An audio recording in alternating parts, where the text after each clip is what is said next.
Hi everybody. Today we're going to be planting our indeterminate and our determinate tomatoes out here in the greenhouse. By doing that, what we're going to do is we're going to make four pony walls, if you will, made out of pig panel and T-posts. We're going to use 3 T-posts and 1 panel per wall, and we're going to show you how we're going to erect those and attach those safely to the T-posts. And then we'll show you how we're going to plant our tomatoes along there, the proper spacing, and then we're going to mulch it all in with some straw. So let's just get right started. We're going to show you how we do it here on the farm. See, this is where I always get scared. I'm going to drop it on my fucking head, and then I'm going to die.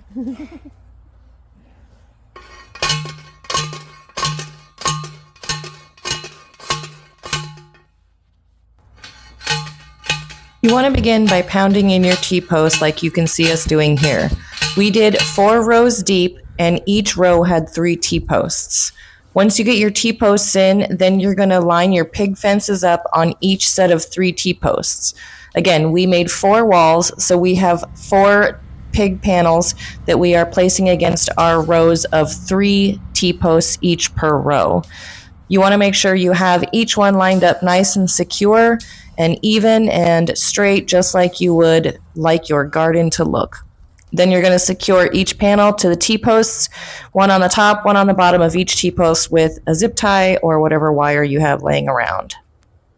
As you can see here, we have 4 walls, nice and straight. 4, 3, 2, 1.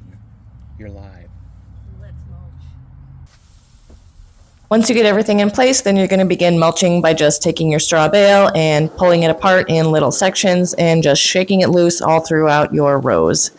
I did not film the entire greenhouse mulching process because that was 2 full straw bales, and I'm going to spare you most of those details, but you just want to shake it out nice and thick.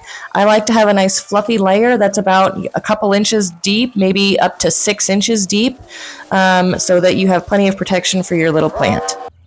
Everything is now mulched with the straw, and now we're going to put our tomatoes in.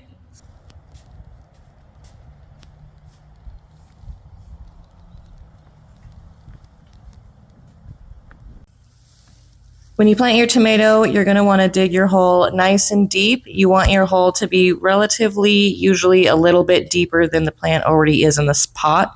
Especially with tomatoes, it's okay to bury them deeper. In fact, it's good for them. Once you get your hole dug, you're going to pop a little bit of granule fertilizer in the bottom there, as you saw me do. Then you're going to bury it back in and tuck it back in with the mulch. For spacing, we're doing about a 12-inch spacing in between each tomato plant. We are doing a zigzag pattern here, so there is a 2-foot gap on each side in between the tomato I just did and the tomato I am planting now, but there is a 1-foot gap between each tomato because they are alternating sides.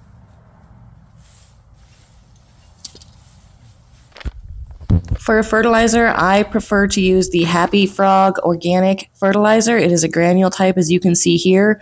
You just want to put a tablespoon in the bottom of each hole, high five, before you put your plant in the ground. As always, once you're finished, don't forget to water in your tomatoes, which I did not record. But the straw mulch here is going to help prevent soil erosion. It's going to keep moisture in the ground, and it's a wonderful weed barrier. Thanks for coming to our video today, and if you have any questions about planting your tomatoes, put them in the comments, and as always, don't forget to like and subscribe, and we'll see you guys next time.